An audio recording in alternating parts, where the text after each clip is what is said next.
welcome once more to Buhari Bello Auditorium of the National Human Rights Commission. This is Human Rights House. This is where we make pronouncements that affect the promotion and protection of human rights of the citizens of this country. This morning we want to talk about the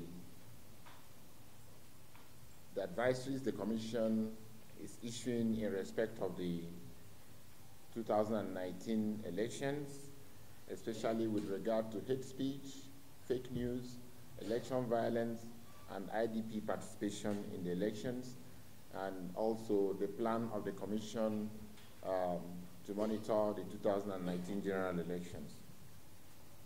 Distinguished guests, ladies and gentlemen, it gives me great pleasure to welcome you to this media briefing on the activities on hate speech, on the advisories on hate speech, fake news, electoral violence, and IDP participation in the 2019 general elections.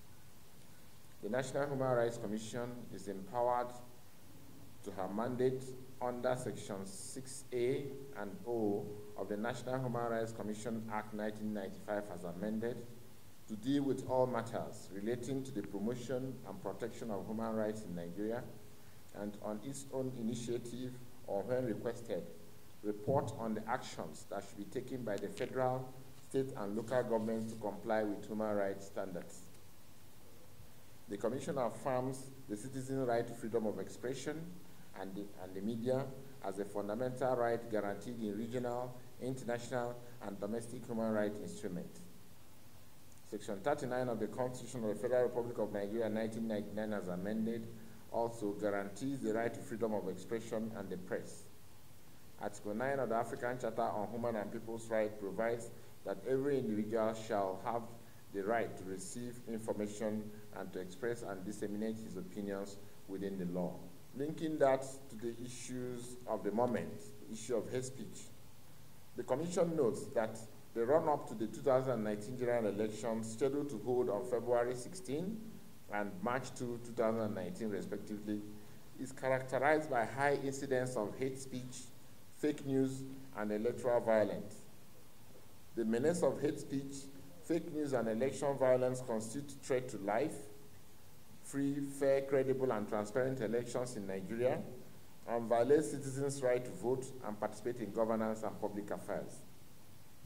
As a consequence of the foregoing, the Commission conducted a survey by the administration of questionnaires across the country. The outcome of this survey revealed, amongst others, that out of 80% of respondents who attended or watched political party rallies and campaigns, 58% witnessed incidences of violence during political rallies and campaigns.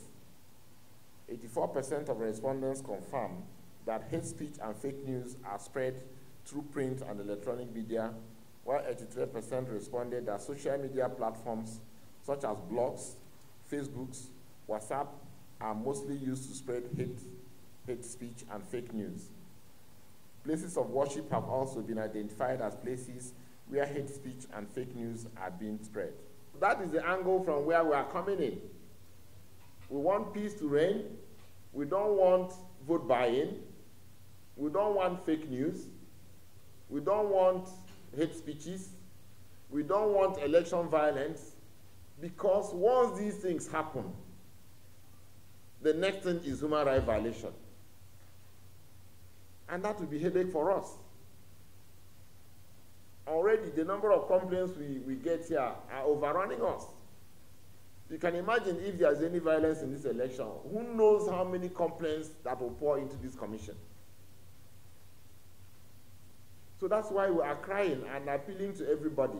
Please, all these things that can lead to violation of human rights, let us dip them in the bud. And we believe that if our advice is heeded by all, I think it will provide a level playing field which we need to succeed in these elections. So, the government is together. Whether it is NBC talking, whether it's Federal Minister of Information, whether it's human rights is between government and civil society. Our own is to say things how they are. If we need to advise the government, we have to advise them. If we need to advise civil society, we have to advise them. That is our duty. That is our mandate. And we'll do that without, fearing whose us is God. We'll say it as it is. So what we don't want is anything that will lead to the violation of human rights, whether it is done by individuals or political parties or key political actors or government functionaries or civil society or INEC. Human Rights Commission will fight against it.